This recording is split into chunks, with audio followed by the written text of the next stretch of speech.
Hello, ഇന്ന് നമ്മളിവിടെ നോക്കാൻ പോകുന്നത് quant ELS tax saver fund. ഇത് ആക്ച്വലി ഒരു ഇക്വിറ്റി ലിങ്ക്ഡ് സേവിങ്സ് സ്കീം ഫണ്ടാണ്. ഇത് 3 ഇയേഴ്സ് ലോക്കിനുള്ള ഫണ്ടാണ്. ATC ക്ലെയിം ചെയ്യാൻ പറ്റുന്നൊരു ഫണ്ടാണ്. One of the best tax saver mutual ഫണ്ടാണിത്. മിനിമം SIP ഇൻവെസ്റ്റ്മെൻറ്റ് ഫണ്ട് ഇൻഫർമേഷനിൽ മിനിമം SIP ഇൻവെസ്റ്റ്മെൻറ്റ് 500 ആണ്. ഇത് ആക്ച്വലി ഈ ഫണ്ട് തുടങ്ങിയത് January 1, 2000 2000 ഇത് തുടങ്ങിയിട്ടുള്ളത്. Inception date 3 years lock in period ആണ്. ഈ ലോക്കിൻ പീരീഡ് ഉള്ള കാരണമാണ് ATC നമുക്ക് കിട്ടുന്നത്.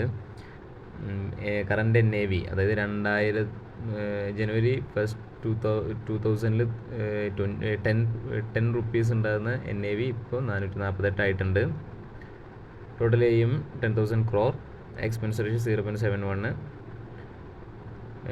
എക്സിറ്റ് ലോഡ് ടാക്സ് 1% 15%, മറ്റേത് 10% എക്സിറ്റ് ലോഡ് ഇല്ല കാരണം അറൗണ്ട് 1 ഇയേഴ്സിൻ്റെ പോലെ. 32 സ്റ്റോക്കും 7 സെക്ടേഴ്സുമാണ് ഉള്ളത്.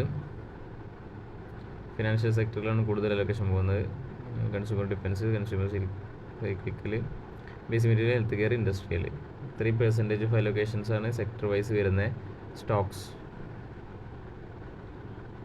സ്റ്റോക്സ് എന്ന് പറയുന്നത് Adani power, Reliance industry, HDFC, Samvardhana Mothersons, Jio financial services, LIC, Britannia, ITIC, Tata power, Jindal, doctor Reddy's, Hindustan Unilever, ലാൻറ്റി, ഗ്രാസ് industries, United Spirits, Tata steel, HDFC, Bajaj, GAIL, etcetera. ഇത്രയും കമ്പനീസാണ് ഉള്ളത്. ഈ കോണ്ട് എന്ന് പറഞ്ഞ കമ്പനിയിലുള്ള ഹോൾഡിങ്സ്, അതായത് സ്റ്റോക്സ് ഭയങ്കര പവർഫുൾ ആൻഡ് ഭയങ്കര ഒരു സ്റ്റാൻഡേർഡ് ആയിട്ടുള്ള കമ്പനീസാണ് ഇതിലുള്ളത്.